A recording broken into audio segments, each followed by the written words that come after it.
got some breaking news, champs.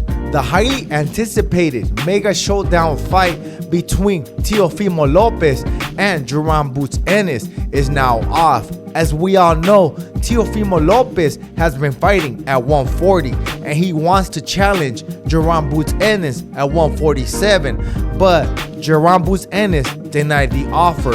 He said that he wants to fight Mannys Ennis, and I know the whole boxing world has been on Jaron Boots' helmet because everybody calls him a duck, and I said that ish too, but I'm here to defend him a little bit only because Eddy Hearn came out and stated the facts.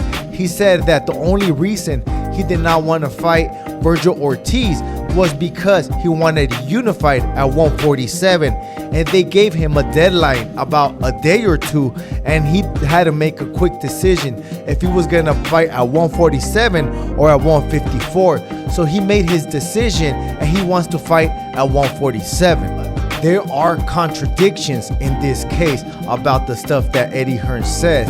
Well, I know Jaron Boots Ennis actually came out and stated that he said that he did not know what was going on. And if he did not know what was going on, how come he knew about the 2-day deadline or 1-day deadline, right? So he did know what's going on. So it is kind of a duck, but if he does want to stay at 147, who are we to say that he should move up to 154?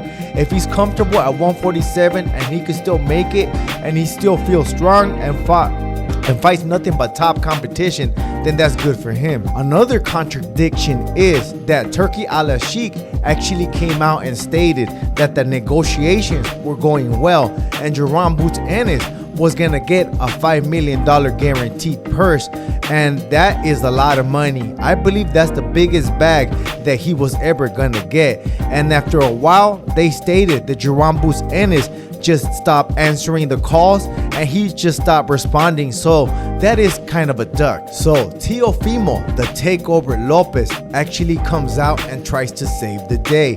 As we all know, Teofimo has been fighting at 140, but he is willing to go up to 147 and challenge Jaron Boots Ennis. Even though I do know Jaron Boots Ennis is not tested yet, but he does pass the eye test, but not in his last 2 performances or 3 performances.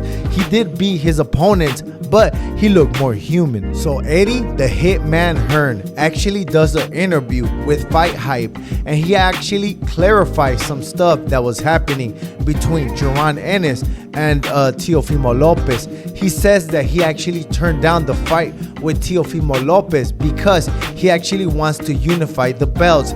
He wants to fight Mannys Ennis. Either that or the winner of Conor Benn and Mario Barrios. And yes, I'm cool with all of these 3 fighters. I really don't care who he fights as long as he does fight Teofimo Lopez in the end, because Eddy Hearn did state that they are planning to stay at 147 for at least 2 fights. He said that in Fight Hype. So I don't care if Jaron Boots Ennis fights Conor Benn, Teofimo Lopez, or Mario Barrios. I think those 3 fights are really, really good. And Mannys Ennis, I forgot about him. Now, I want to see Jaron Boots Ennis versus Teofimo Lopez versus all these other fighters before that. But there is something that Eddy Hearn stated that I'm kind of worried about. Okay, if Jaron Boots Ennis, they stated that he was going to stay for 2 fights, right?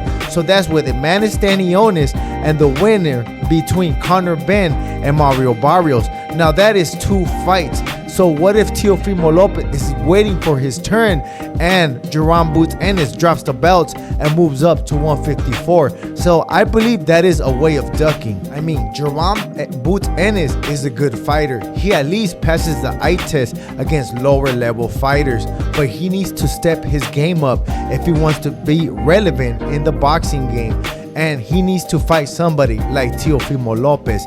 Teofimo is the most accomplished fighter in his resume, and not just in his resume, in the whole boxing world. He is the youngest, most accomplished fighter that there is. But guess what, guys? I ain't the biggest, I'm the baddest. And if you want to help out your boy, throw $1 at the super things. Peace. Let's go, champ!